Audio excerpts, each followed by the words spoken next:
S'il est une question qui intrigue, c'est bien celle du sens des œuvres réalisées par nos ancêtres. Et c'est une question de taille. Pour preuve, prenons un exemple de choix.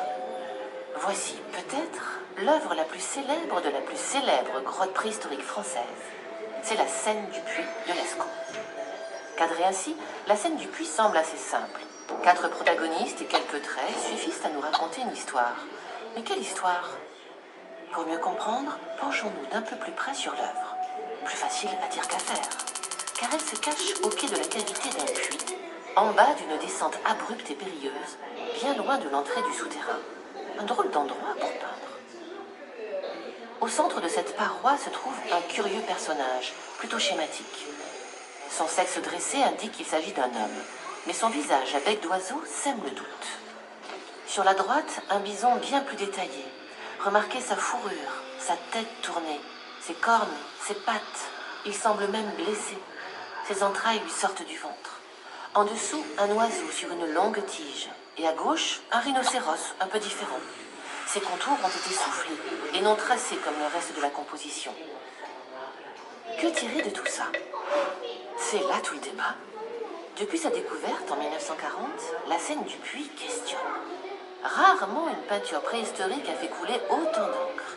155 ouvrages, des centaines d'articles scientifiques, ou moins scientifiques, se sont penchés sur la question. On vous épargne toute cette lecture, voici un petit résumé de 3 des hypothèses les plus intéressantes. En nous concentrant sur ces 2 personnages, on pourrait voir ici une scène de chasse. C'est l'interprétation dite vériste ou naturaliste. La scène décrirait une réalité concrète. L'homme a chassé le bison avec une sagaie.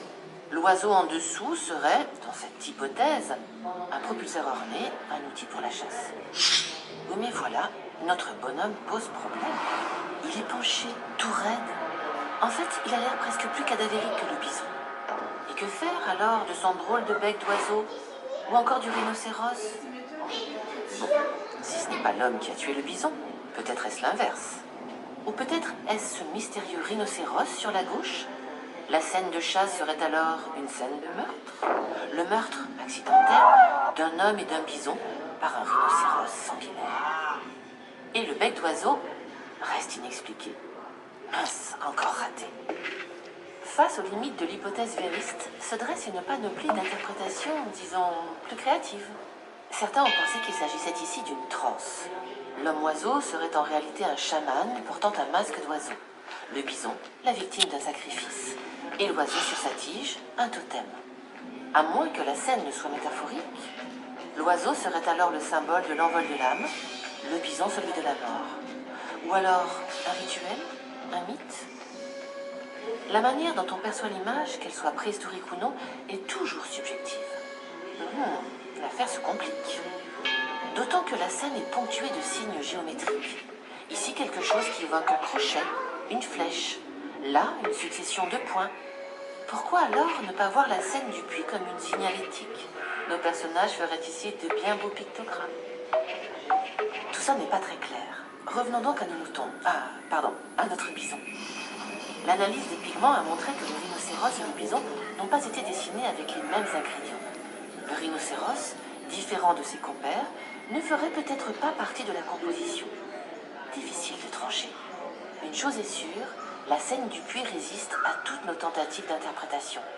Et pour cause, plus de 20 000 ans, ainsi qu'un véritable grand écart culturel, nous séparent. C'est donc bien notre regard, plus que notre connaissance de l'œuvre, qui conditionne notre interprétation. Selon où se porte notre intérêt, la signification de la scène du puits semble varier. Alors, changeons de focus. La scène du puits est souvent présentée comme un tableau. Involontairement ou pas, nous observons l'œuvre dans un cadre, bien loin de la manière dont elle a été conçue. Face à la composition principale se trouve un 5e protagoniste, souvent oublié. Il est injustement exclu des représentations habituelles de la scène, alors qu'il a été réalisé avec les mêmes pigments que le reste. C'est un cheval, ou plutôt, c'est un nouveau point d'interrogation. Il questionne notre manière de percevoir et de comprendre la scène du puits, et nous rappelle que l'art des grottes ne se comprend que comme un tout. Dans l'espace, en 3 dimensions, et en composant avec le relief de ses parois. C'est peut-être d'ailleurs ce qui fait sa richesse.